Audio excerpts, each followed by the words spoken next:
Ladies and gentlemen, boys and girls, thousands of memories are created and captured in each photo taken on your magical vacation.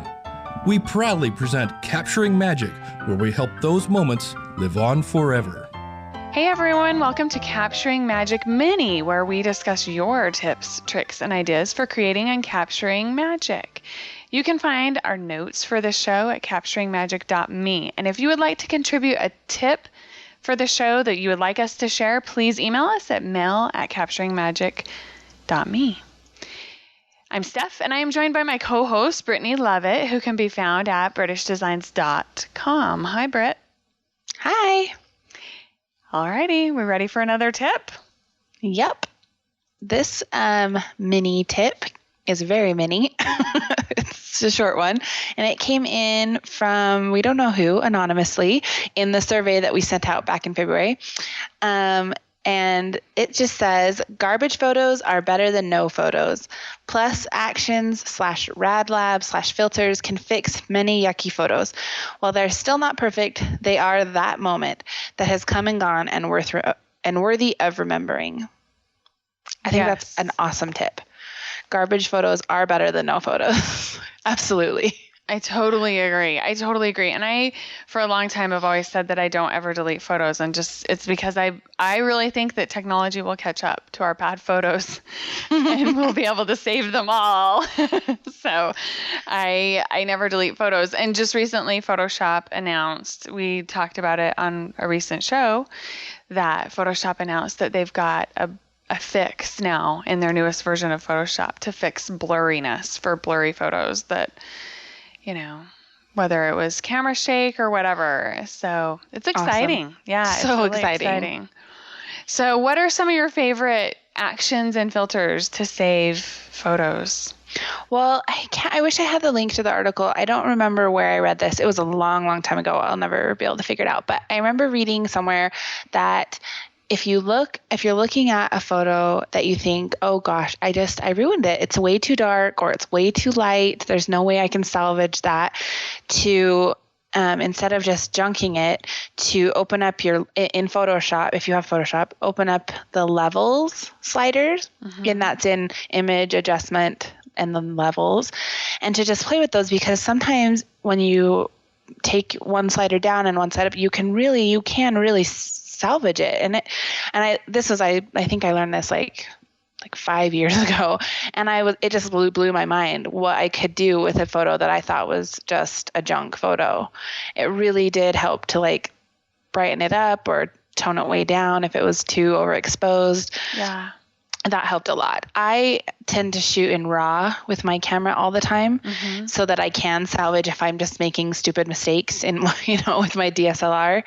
That when I edit them in my little photo editor, then I can also salvage things there. But as far as actions and filters go, I have just kind of a random collection that I use. I don't have RadLab, and I think you do, right? Yeah, I do. I wish I had RadLab. I don't have RadLab.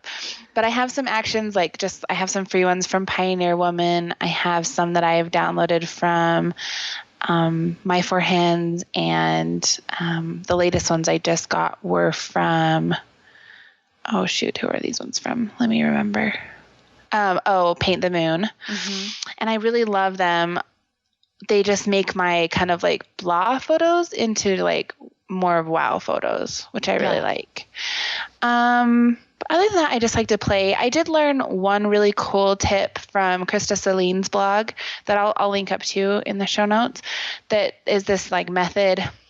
I actually use it a lot. That where you just duplicate, like you open your photo in Photoshop, you duplicate the layer and turn the blending mode to screen, and then duplicate it again and turn the top one to soft light, and then you play with the opacity, and it really brightens and pops like blah photos. I almost always do that to my photos if I'm not running some other action on it. Right.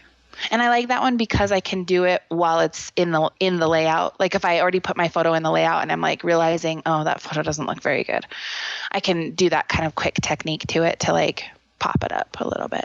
Yeah, exactly. And the Pioneer Women free actions on Pioneer Women's blog are quite good. Yes. For being free. And I know that she worked with the Totally Rad people to get them to work exactly right. Because it's hard to get actions to work all the time under all circumstances. And I still sort of adjust mine on less with hers. She has one of my favorite go-to black and white filters. I always use her Black and White Beauty. Oh, yeah. I use that almost exclusively when I do black and white photos because it gives me that really crisp, deep contrast black and white that I like without the gray. Like, that's one of my pet peeves is like the gray, dull black and white. Does that make sense? Yes. I hate that. Yeah. I like them to be really crisp and like high contrast. Yeah. Yeah. So I use her Black and White Beauty because it gives you that look. Yeah. Because if you just go into image and then desaturate it, it makes it a dull black and white image. Yeah, sometimes if your original image isn't super high contrast already, then it gives you a really dull, grayed out look, and I don't really love that. I don't know. What are your favorite filters? I love Totally Rad Actions. I started out with them in 2004, I think 2005, and then when they came out with RadLab, that's pretty much all I use now is RadLab, and it's a plugin that you can use in Photoshop or Lightroom. It works in Photoshop Elements as well. It's about $100, and then it has tons of different filters and effects and cool things that you can use. And that's pretty much what I use. I do edit now in Lightroom since I can use RadLab in Lightroom. And I also use their denoise filters and things like that to take noise out of dark photos just by playing with the sliders that are in there and things like that. So yeah, cool. That's pretty much my standard go-tos for when I need to do any photo editing. I'm wishing now that I would have just sucked it up and paid my $100 for RadLab because I think I should still just do it now because if I would have done it back 5 years ago when I really wanted it, it'd be totally worth it to have had it for 5 years. Like that's a long, I would have gotten my use out of it for sure. Yeah. And I'm not saying I won't now. I'm just saying it's like when I heard it was $100, I was just like, oh, I don't really want to pay $100 to like edit my photos. Right. But now thinking, I'm like, that's worth it. Like I edit photos constantly. Yeah. So I think I should just get it. Yeah, I think you should too. I totally think you should. So yeah, if people are listeners of the Digi Show, they've heard me pimp that program like crazy. That's probably a bad expression to use. Sorry, especially on a Disney show, huh?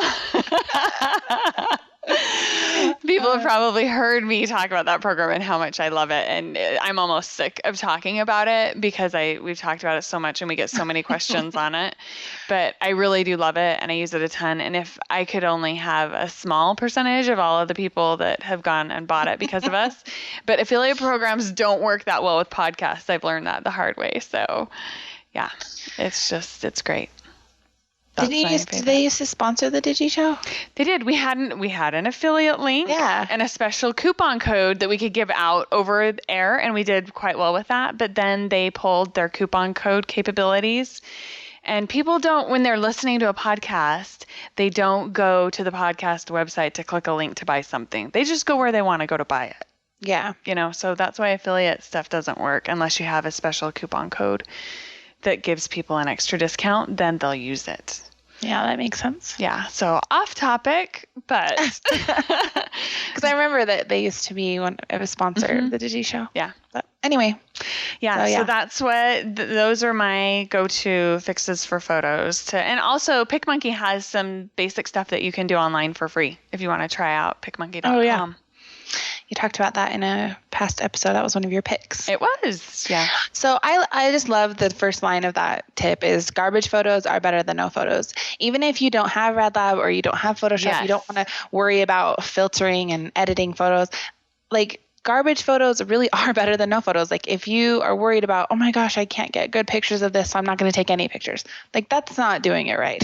I don't think. And don't think that you have to edit them to make them look fabulous. They can be fabulous. That just because you don't have editing software doesn't mean they're garbage. That's what I'm getting at. Yeah. And I think sometimes we worry too much about getting the perfect photo or getting, the perfect settings on our camera and just, whatever. Sometimes it's just switch it to auto and go and capture your memories, because that's what it's all about, Yeah. I mean, yeah, Well, it's especially fun to when be you're a photographer. Yeah, and I've found that the more I shoot, the more I learn about what looks good and what would work next time. But you have to get that camera out and use it. Yep.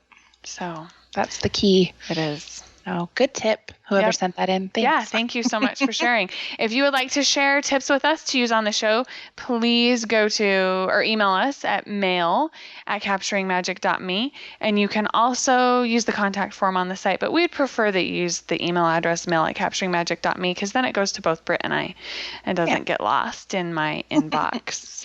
So, and I think I'm going to work on trying to get a way that people can call in and leave recordings for this. Yeah, the Capturing Magic Minis. I know that there's a plugin that we can put on the site.